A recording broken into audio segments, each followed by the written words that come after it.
धूत चिंतना श्री गुरुदेव दत्त स्वामी महाराज की जय. छत्रपती शिवाजी महाराज की जय. श्री स्वामी समर्थ. आज मी आपल्याला राहू काळ संदर्भात माहिती सांगणार आहे. खूप जणांच्या मनात भीती असते की राहू काळामध्ये मग 7 दिवसामध्ये कोणती सेवा नाही करायची. काही काही जण राहू काळामध्ये सेवाच नाही करत. मुख्य करून राहू काळ कशासाठी आहे, आपण कशासाठी पाळला पाहिजे. काही काही जणांचे महत्वाचे कामं असेल, मुलगी बघणं असेल, महत्वाचे कामं असेल, ते होत नाही आणि ते कामं विलंब होते. विलंब अडथळे ह्या गोष्टी होत असतात. मग राहू काळ प्रत्येकाच्या कॅलेंडरमध्ये प्रत्येकाच्या घरामध्ये कॅलेंडर आहे, त्याच्यामध्ये एक राहू काळ दिलेला असतो. हा मुख्यतः राहू काळ किती तासाचा असतो, काय असतो, याच्याबद्दल मी पूर्ण माहिती सांगणार आहे. चॅनलवर पहिल्यांदा आला असेल तर अवश्य सबस्क्राईब करा, म्हणजे येणारे नवीन व्हिडिओ श्री स्वामी समर्थ महाराजांचे गुरुचरित्राची आणि नवनाथ पारायणाबद्दल माहिती भेटेल. आणि आपल्याला नवीन नवीन विषयावर जर व्हिडिओ हवे असतील तर मला अवश्य कमेंट करून सांगावं. त्याच्यावर व्हिडिओ बनवायचा मी प्रयत्न करणार आहे महाराजांच्या इच्छेने. प्रत्येकाच्या घरामध्ये कॅलेंडर असतं. महालक्ष्मी कॅलेंडर, कोणतंही कॅलेंडर, त्याच्यामध्ये एक राहू काळ दिलेला असतो. काय तो, कशासाठी राहू काळ? खूप जणांनी विचारलं की ह्या राहू काळामध्ये सेवा करायची नाही का, जेवण करायचं नाही का? असं काहीच नाहीये. हा राहू काळ म्हणजे हा ज्योतिषशास्त्रामध्ये पंचांग असेल, नक्षत्र असेल, वार असेल, तिथी असेल, याला सगळ्याला महत्व आहे. पूर्वीच्या काळी एक वेळ ठरलेली असायची, म्हणजे 1.5 तास. राहू काळ हा 1.5 तासाचा असतो. कधी कधी हा राहू काळ सकाळच्या वेळेस येतो, कधी कधी दुपारच्या वेळेस, कधी कधी संध्याकाळच्या वेळेस. मग ह्या राहू काळामध्ये आपण आपले महत्वाचे कामं टाळले पाहिजे. कोणते कामं टाळायचे? सगळ्यात पहिले आपण कोणते काम करू शकतो ते मी आपल्याला सांगणार आहे. मी आता स्क्रीनवर दाखवेल. राहू काळ कधी चालू होतो. सोमवारपासून राहू काळ समजा चालू होतो, आपण म्हणता रविवारपासून. स्क्रीनवर दाखवेल मी. रविवारी 4:30 वाजेपासून ते 6 वाजेपर्यंत. रविवारी 4:30 वाजेपासून ते 6 वाजेपर्यंत. सोमवारी सकाळी 7:30 वाजेपासून ते 9 वाजेपर्यंत. सोमवारी सकाळी 7:30 ते 9 वाजेपर्यंत. मंगळवारी दुपारी 3 ते 4:30 वाजेपर्यंत. बुधवारी 12 ते 1:30 वाजेपर्यंत. गुरुवारी 1:30 ते 3 वाजेपर्यंत.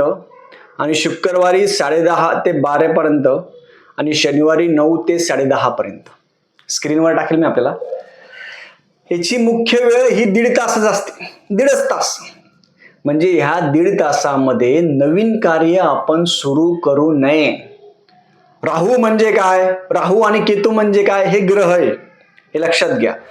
राहू काळ म्हणजे काय? राहू मध्ये आपल्याला विलंब होणे, आपलं काम न होणे, कामामध्ये अडथळे येणे, ह्या गोष्टी ह्या काळामध्ये होत असतात. हे 7 दिवसाचे, हे फिक्स लक्षात ठेवायचं. तो वेळ लक्षात ठेवा. तुमचं महत्वाचं काम असेल, कोणतंही महत्वाचं काम, तुम्ही म्हणणार मग सार्वजनिक रोजचे काम करतो ते कसे थांबवणार? मग ह्या काळामध्ये ड्युटीला जायचं नाही का, ह्या काळामध्ये बिझनेस करायचा नाही का? असं काहीच नाहीये. आपलं दैनंदिन जे आपलं आयुष्य आहे, आपण सकाळी उठतो, समजा सकाळी 6 वाजता उठत असणार, जे आपलं आयुष्य आहे ते दैनंदिन आयुष्य सुरू ठेवायचं. म्हणजे या काळामध्ये तुम्ही रोज ऑफिसला जात असाल तर या काळामध्ये ऑफिसला जायचं, असं नाही की या काळात जायचं नाही. आपलं ऑफिस असेल, बिझनेस असेल, घर असेल, स्वयंपाक असेल, संसार असेल, ह्या सगळ्या गोष्टी करायच्या. नवीन गोष्टी या काळामध्ये करायच्या नाही. या काळामध्ये करायच्या नाही. उद्घाटन असेल, नवीन उद्घाटन नाही करायचं. ती वेळ पाळायची. वेळ असेल ती पाळा. समजा सकाळी राहू काळ असेल ना तर संध्याकाळच्या वेळेस ठेवा. संध्याकाळी राहू काळ असेल तर सकाळच्या वेळेस कार्यक्रम करा. अशा गोष्टीने आपण आपले नियोजन आहे ते करायला पाहिजे. आणि खूप जणांचा, एक जणांचा सेवेकरतेचाच अनुभव होता. त्यांचं जे इंटरव्ह्यू होतं, इंटरव्ह्यूला जायचं होतं, पण त्यांच्यानुसार वेळ होती ती त्यांच्यानुसार. त्यांनी मला कॉल केला की दादा अशा अशा वेळेत माझा इंटरव्ह्यू आहे, पण राहू काळ त्याच्यामध्ये येतोय, मग काय करायचं? मी म्हटलं वेळ चेंज होत असेल तर चेंज करा, नाही तर तुम्ही बिंदास द्या, असं काही अर्थ नाही. तरी ठीक आहे म्हणजे दादा वेळ चेंज होते. मग त्यांनी वेळ चेंज करून दुसऱ्या वेळेमध्ये इंटरव्ह्यू दिला. इंटरव्ह्यू सक्सेसफुल झाला. माझं मत असं आहे की तुम्ही राहू काळामध्ये इंटरव्ह्यू जरी दिला असता सक्सेस झाला असता, असा काही विषय नाही. पण राहू काळ जर तुम्ही मानत असाल तर राहू काळ पाळणं महत्वाचं आहे. खूप महत्वाचं आहे राहू काळ पाळणं. आता एका जणांचं नवीन गाडी घेत होते, नवीन गाडी घेतली तर ते जी राहू काळामध्ये त्यांनी घेतली. मी त्यांना म्हटलं जर तुम्ही राहू काळ पाळत नसणार तर बिंदास घ्या. राहू काळ जर पाळत असणार, ते बघत असणार तर त्या काळामध्ये घेऊ नका. त्यांनी घेतली आणि पहिल्या दिवशी ठोकून दिली. हे असं असतं. म्हणून मग ते म्हणतात आम्ही राहू काळ बघितला असता आम्हाला बरं झालं असतं. असंच असतं. आपण ज्या गोष्टी बघत नसतो त्या जर बघत असणार तर पूर्ण बघायचं, मग तो वेळ बरोबर बघायची. म्हणून हे राहू काळ घाबरण्यासारखी गोष्ट नाहीये. या राहू काळामध्ये तुम्ही पूजा असेल, नामस्मरण असेल, आरती असेल, आपलं रोजचं काम असेल, ते सगळं तुम्ही करू शकता. कोणतंही बंधन नाहीये. समजा मुलगी बघायला जायचंय तुम्हाला, महत्वाचं काम आहे. महत्वाचं काम कसं असतं, आता याच्यामध्ये राहू काळामध्ये मुलगी बघणं, तुमच्याकडं आपल्या हातामध्ये टाइम मॅनेज आहे. आपण सांगू शकतो नाही आम्ही 1.5 तासानंतर येतो, आम्ही ह्या वेळेत येतो. जी गोष्ट, जी वेळ आपल्या हातामध्ये, त्यावेळेस तुम्ही राहू काळाचा उपयोग करू शकता. लक्षात ठेवा मी काय बोलतोय. मुलगी बघायला जायचंय, आपल्याला वाटतंय आता समजा कोणताही वार असेल, रविवार, सोमवार, शुक्रवार, शनिवार, मग आपला राहू काळ आपण बघावा. मग त्या काळामध्ये कोणतेही निर्णय घ्यायचे नाही. त्या काळामध्ये बघायला जायचंच नाही. तो वेळ झाल्यानंतर बघा, काही हरकत नाही. आता काही गोष्टी असतात, समजा डिलिव्हरी करायचं, सिझर करायचं असेल तर सिझर जर तुमच्या हातात असेल, कसं असतं डिलिव्हरी हे आपल्या हातात नसते. जन्म आणि मृत्यू आपल्या हातात नाहीये, हे लक्षात ठेवा. कोणी किती असो, ते राहू काळ असो काही असो, जन्म मृत्यू आपल्या हातात नाही. म्हणजे खूप जण असे फोन करतात की म्हणतात की दादा राहू काळ आहे, मग डिलिव्हरी करायची का नाही करायची. जन्म मृत्यू आपल्या हातात नाहीये, ते होणार आहे, ते होणारच आहे. त्याला राहू काळ असं काही बघू नका. सेवा करायला राहू काळ बघू नका. 1.5 तास सेवा, तुम्ही अशा वेळेस राहू काळामध्ये सेवा करणं महत्वाचं आहे. ज्यांचा राहू खराब असेल, केतू खराब असेल, त्यांचे कोणतेही कामं होत नसेल, त्यांनी राहू काळामध्ये कामं करायला पाहिजे. राहू काळामध्ये नामस्मरण करायला पाहिजे. राहू काळामध्ये जप करायला पाहिजे.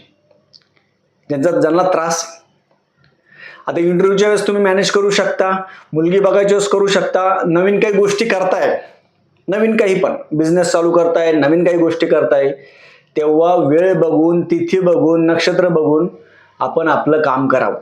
सेवेसाठी राहू काळ बघू नये. लक्षात ठेवा. खूप जण म्हणतात गुरुक्षेत्र पारायण करायचं, राहू काळ करायचं. त्या गुरुक्षेत्र पारायण करण्याचा आणि राहू काळाचा काहीही संबंध नाही, काही संबंध नाही. गुरूंची सेवा, नवनाथ पारायण, स्वामी चरित्र, कोणतीही सेवा करायला राहू काळ बघायचा नाही. खूप जणांचे मला फोन येतात की म्हणतात गुरुजी करायचं का नाही. हे राहू काळ यांचा काही संबंध नाहीये. कोणतेही महत्वाचे कामं असेल, आपण त्या महत्वाच्या कामामध्ये आपण आपला वेळ बदलू शकत असू तर राहू काळाचा उपयोग तुम्ही करावा, अन्यथा करू नका. काही आवश्यकता नाही. जे असेल ते महाराजांच्या भरशावर सोडायचं आणि बिंदास करायचं. पण काही काहींचे असे अनुभव आहे की त्यांनी राहू काळामध्ये काही गोष्टी टाळल्या तर त्यांचे कामं झाले. आता एक सेवेकरी होते, त्यांचे खूप दिवसापासून एक काम आहे ते होतच नव्हतं. ते प्रत्येक वेळा ते ऑफिसमध्ये जायच्या, काम रिजेक्ट व्हायचं. प्रत्येक वेळा ऑफिसमध्ये जायचं, काम रिजेक्ट व्हायचं. म्हणजे त्यांना म्हटलं की तुम्ही एकदा आहे ना राहू काळ सोडून तुम्ही जा. ते म्हणे मी दादा बघितलंच नाही म्हणे आतापर्यंत. म्हटलं राहू काळ तुम्ही सोडून जा. मग त्यांनी गुरुवारचा दिवस बघितला, राहू काळ सोडून ते गेले, त्यांचं काम झालं. मग ते त्यांचा विश्वास बसला. ते म्हटलं नाही आता याच्या पुढे जे काही काम असेल, टेंडर असेल, बिझनेस असेल, काही असेल, कोणाला बिझनेस मीटिंग असेल, काही गोष्टी असेल, महत्वाची कामं असेल, घर बुक करणं असेल, गाडी बुक करणं असेल, तर ते राहू काळ बघून करायला सुरुवात करणार आहे. करायला पाहिजे. हे आपल्या हिंदू धर्मामध्ये शास्त्र आहे, पंचांग आहे, तिथी आहे, वार आहे, नक्षत्र आहे. याच्यानुसार वार नक्षत्र बघून, राहू काळ बघून आपण आपल्या घराच्या बाहेर निघलं पाहिजे. प्रवास करायचा आहे, प्रवास करायच्या अगोदर पण राहू काळ बघून जायचं. राहू काळ बघून जायचं. तो 1.5 तास आहे, तो 1.5 तास एवढा महत्वाचा आहे. तो 1.5 तास बघून तुम्ही पुढचे निर्णय घ्यायचे. म्हणून सगळ्यांना विनंती आहे, हे राहू काळ जर तुम्ही बघत असाल तर पूर्ण फॉलो करा आणि अशा पद्धतीने राहू काळ सोडून तुम्ही कोणतेही कामं आहे ते कामं तुम्ही करू शकता. हे लक्षात घ्या, तुमचे कामं आहे ते होतील. बाकी महाराजांवर विश्वास ठेवायचा, जास्त विचार करायचा नाही. जे काही होते ते महाराजांमुळे होते, तेव्हा जास्त विचार करायचा नाही. झालेली सेवा मी महाराजांच्या रुजू करतो. श्री स्वामी समर्थ.